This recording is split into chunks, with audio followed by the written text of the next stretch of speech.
Hey friends. I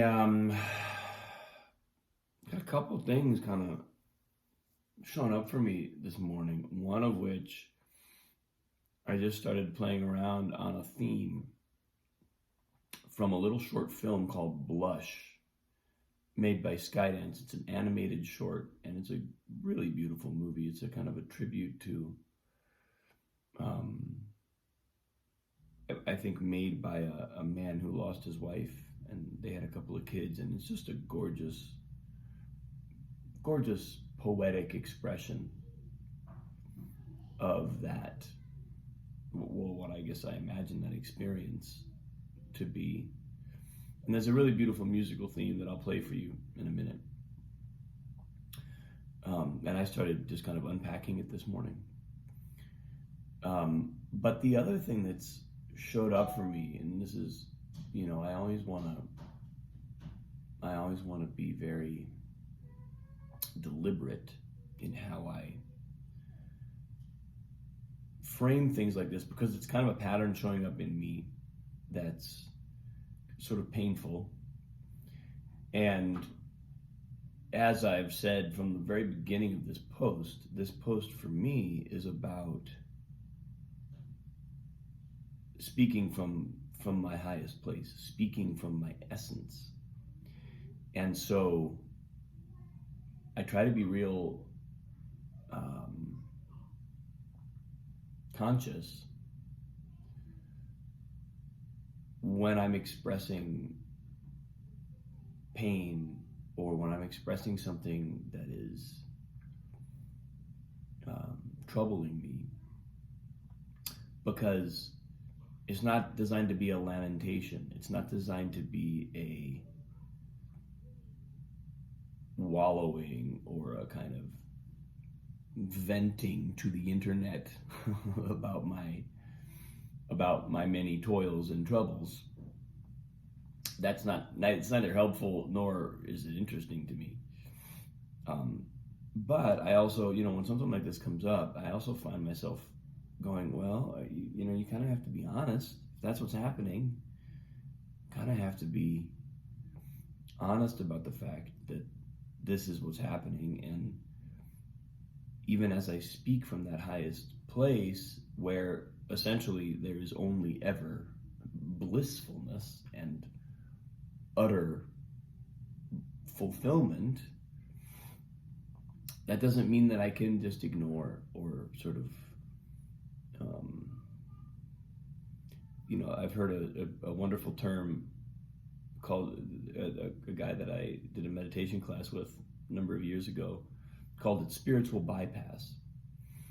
And it's basically an unhealthy use of meditation and spiritual practice as a way to kind of bypass our psychological experiences. Spiritual practice inherently, if it's authentic, transcends psychological experience. It's not of the mind. It's beyond the mind. And it anchors us in a dimension that is beyond the mind. But if it's also quite possible to have a highly evolved spiritual practice and a really deep spiritual life, and at the same time have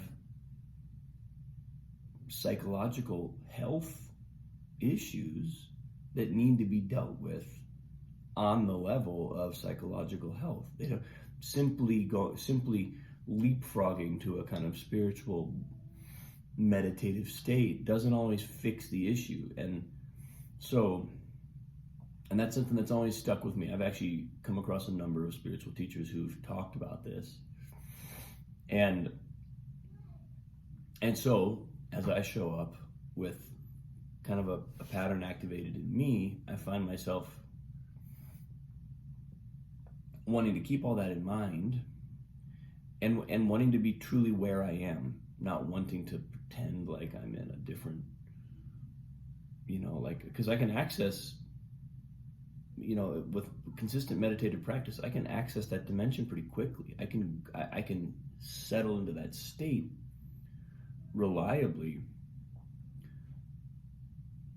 But when I come back, I open my eyes and I come back into the world, my mind is still here.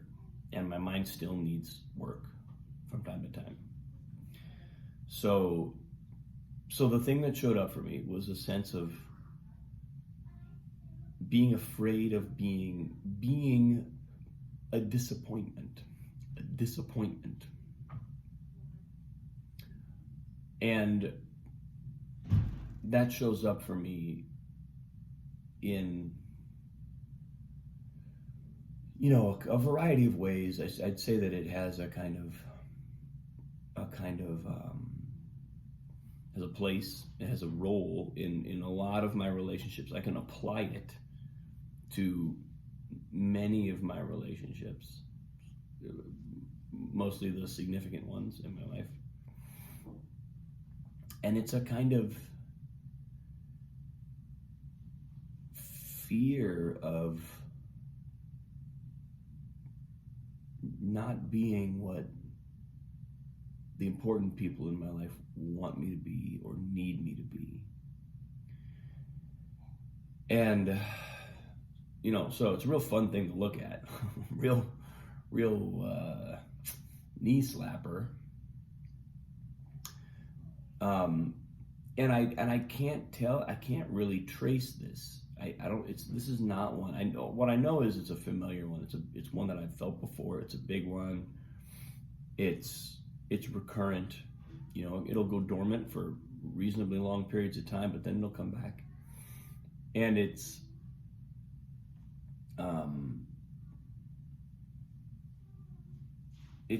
one of these patterns, which I'm sure many of us have had the experience. It's a pattern that when it shows up, it feels as though it defines life. It doesn't feel like just a passing feeling about life.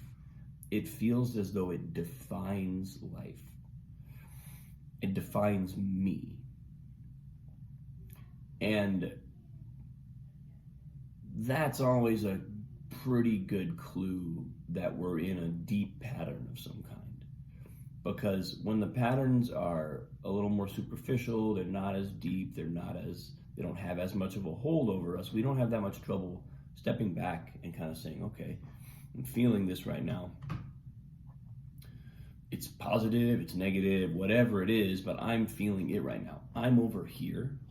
I have my center of my locus of identity is here, is centered in the dimension beyond the mind, and I'm having this psychological experience. But when this particular pattern shows up for me, and you may have your own rendition of this, it feels like now I am this. I am a disappointment.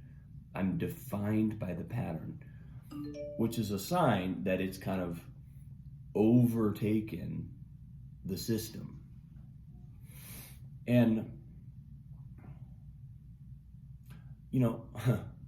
fortunately or unfortunately, I can't.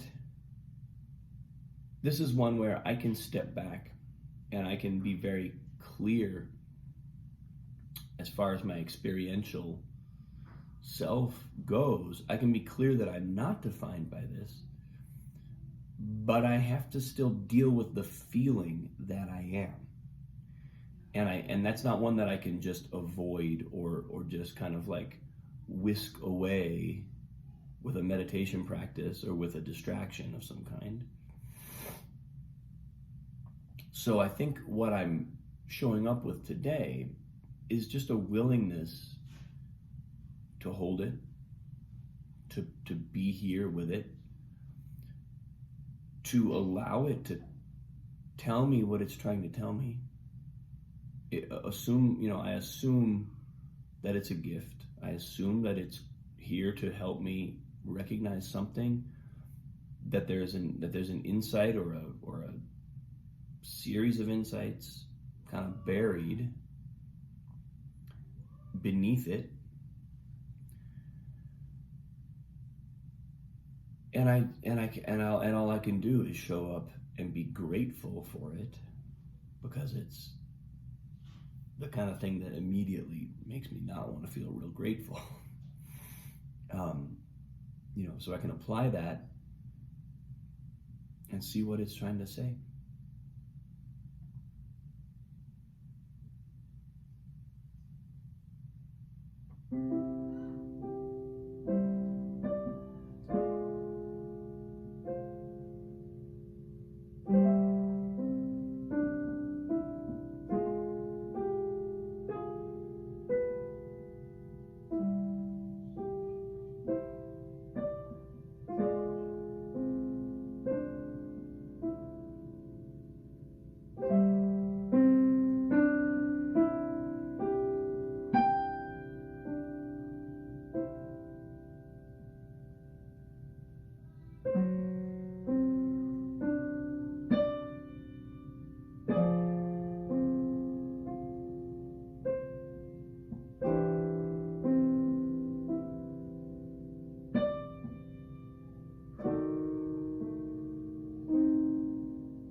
What does show up in the midst of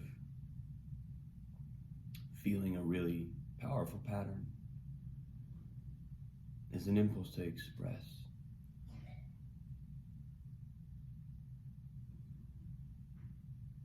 It's like the advice I received from Madeline a number of months ago to reflect on something sad before practicing.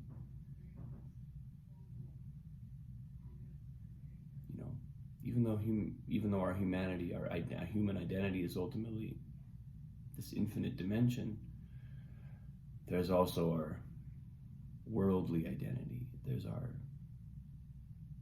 wrestling with the world. And art expresses that. So that helps me be grateful for a pattern that might not feel so hot upon waking up in the morning. Thanks for watching, folks. Have a wonderful day. Appreciate you.